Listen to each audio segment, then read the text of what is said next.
अगर हम देख ले तो आज हमारे पास जो न्यूज़ है वो है, आज तो खैर कुछ नहीं है, लेकिन कल हमारे पास सीपीआई के फिगर्स है ऑस्ट्रेलिया के। फिर उसके बाद कल जॉब्स डाटा है, और फिर पीसीई जो डाटा है यूएस का इन्फ्लेशन हो। तो अब स्टार्ट करते हैं ऑस्ट्रेलिया के सीपीआई की फिगर्स से।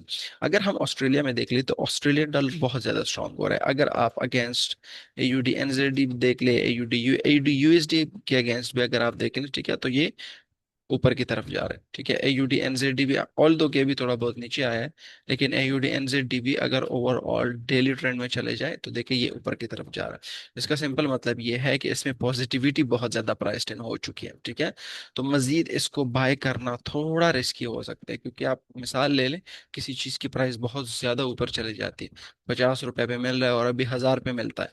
ठीक है, तो आप क्या कहते हैं कि थोड़ा खरीदते हैं या बिल्कुल खरीदते ही नहीं है कि इसके प्राइसेस ने वैसे भी नीचे आना है, जब नीचे आएंगे तभी मैं उसको खरीदूंगा, अदरवाइज नहीं खरीदूंगा। तो सीपीआई के फिगर्स अगर बेस्ट आते हैं तो वो मेरे ख्याल से खास ट्रेडेबल नहीं है। ठीक है, हाँ, एक रिस्की ट्रेड कर सकते हैं अपना, एक वो कर लें, लॉट साइज थोड़ा सा कम रखें, ठीक है, और शॉर्ट टर्म ट्रेड कर लें।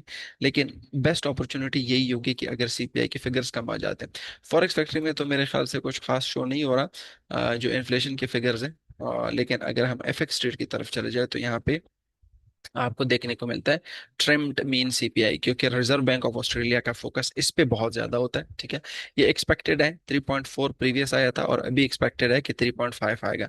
तो अगर ये 3.5 आता है तो वो तो खैर एज एक्सपेक्टेड आ जाएगा। ठीक है, लेकिन अगर ये कम आता है, से फॉर 3.2% आता है, 3.1% आता है, या बिलो 3% आता है, तो रिजर्व बैंक ऑफ ऑस्ट्रेलिया सोचेगा कि ठीक है, इन्फ्लेशन इतना ज्यादा नहीं हो रहा जितना हम सोच रहे हैं। ठीक है, तो इसी वजह से हाइक बैंक रेट को ज्यादा नहीं करेंगे, क्योंकि एक्सपेक्टेड ये है कि एक हाइक आएगा ईयर एंड पे रिजर्व बैंक ऑफ ऑस्ट्रेलिया की तरफ से। तो अगर ये नीचे आता है, ठीक है, ये नीचे आता है तो reserve bank of Australia will expect कि ठीक है, सीपीआई के फिगर्स कम आ गए हैं, तो वो हाइक नहीं करेंगे। ठीक है, और इसी तरह और ज्यादा आता है तो वी विल एक्सपेक्ट कि हाँ एक हाइक होगा। लेकिन चूंकि ऑस्ट्रेलियन डॉलर बहुत ज्यादा स्ट्रांग हो चुका है, तो बाइंग थोड़ा बहुत मुश्किल होगा। अगर आपने बाई भी करना है तो कर सकते हैं, से फॉर 3.8 3.9%। जरूरी नहीं है कि 3.8 3.9 आता है, इन्फ्लेशन फिगर ज्यादा आते हैं तो ऑस्ट्रेलियन डॉलर ऊपर नहीं जाएगा। जा सकता है, बिल्कुल जा सकता है, कोई इशू नहीं है, लेकिन मैं उसको ट्रेड नहीं करूंगा, क्योंकि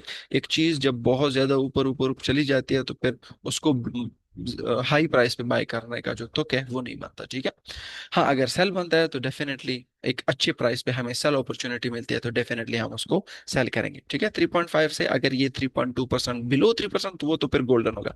लेकिन 3.2% भी आ जाता है तो वी विल एक्सपेक्ट के ऑस्ट्रेलियन डॉलर नीचे की तरफ आ सकते हैं। तो आप यूएसडी के अगेंस्ट पेयर कर सकते हैं, क्योंकि यूएसडी ऑल्सो जो है वो स्ट्रांग है।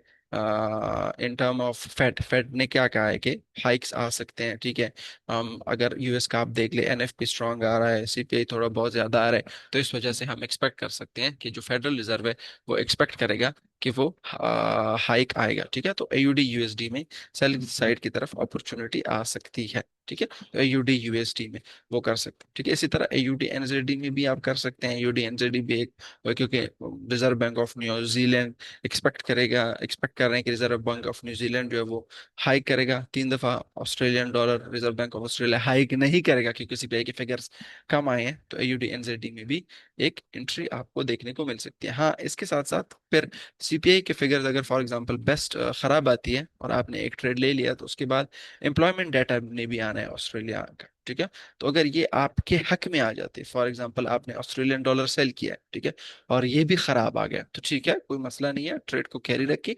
अदरवाइज तब तक ब्रेक इवन कर ले, या ये डाटा जैसे ही बेस्ट आता है आपके अगेंस्ट आता है, अपना ट्रेड क्लोज करके निकल जाए। लेकिन सोने पे सुहागे ये होगा कि ऑस्ट्रेलियन सीपीआई खराब आ जाए, हम एंट्री ले लें सेल साइड पे, और फिर उसके बाद जॉब डाटा भी खराब आ जाए, तो वो मजीद उसको नीचे की तरफ ले आएगा। ठीक है, तो इस तरह आप इसको प्ले कर सकते हैं। या ऑस्ट्रेलियन डॉलर बहुत ज्यादा, सीपीआई के फिगर्स बहुत ज्यादा स्ट्रांग आते हैं और जॉब्स डाटा भी स्ट्रांग आता है, तो शॉर्ट टर्म एक स्कैल्प मार सकते हैं, जो कि रिस्की होगा, मैं नहीं करूँगा। ठीक है, वो मैंने आपको बता दिया। फिर उसके बाद हमारे पास पीसीई के जो का जो डाटा है उसने आना है। ठीक है, और उसको ट्रेड करने के लिए भी आप देख सकते हैं कि यूएसडी ऑलरेडी स्ट्रांग है, क्योंकि अगर आप डॉलर इंडेक्स को देख लें, ठीक है, तो वो फेडरल रिजर्व की मीटिंग के बाद तकरीबन 16-17 जून के बाद स्ट्रांग हो रहा है। क्यों? क्योंकि जो स्टेटमेंट था वो हॉकिश था, वो डॉलर के हक में था, स्टॉक के हक में नहीं था, क्रिप्टो के हक में नहीं था, गोल्ड के हक में नहीं था।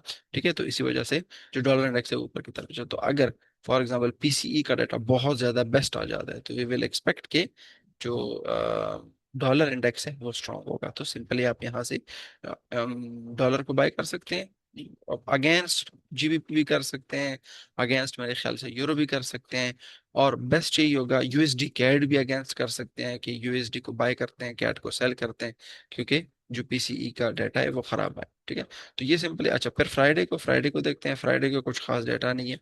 तो ओवरऑल फिलहाल एआई वैल्यूएशन की वजह से स्टॉक मार्केट नीचे आ रहा है, क्रिप्टो। और अगर पीसीई का डाटा जो कि थर्सडे को ड्यू है, अगर वो बहुत ज्यादा बेस्ट आता है, तो गोल्ड में हमें मजीद नीचे देखने को मिलती है। और हो सकता है कि अगर ये जो लेवल है ये फॉल हो जाए, कोई 4,000 का जो साइकोलॉजिकल लेवल है ये अगर नीचे की तरफ आ गया, तो नीचे सीधा 3,500 तक कोई भी सपोर्ट हमें देखने को नहीं मिलेगी। तो ये ओवरऑल मार्केट रिव्यू था और आगे के इवेंट्स थे कि उसको आपने कैसे ट्रेड करा।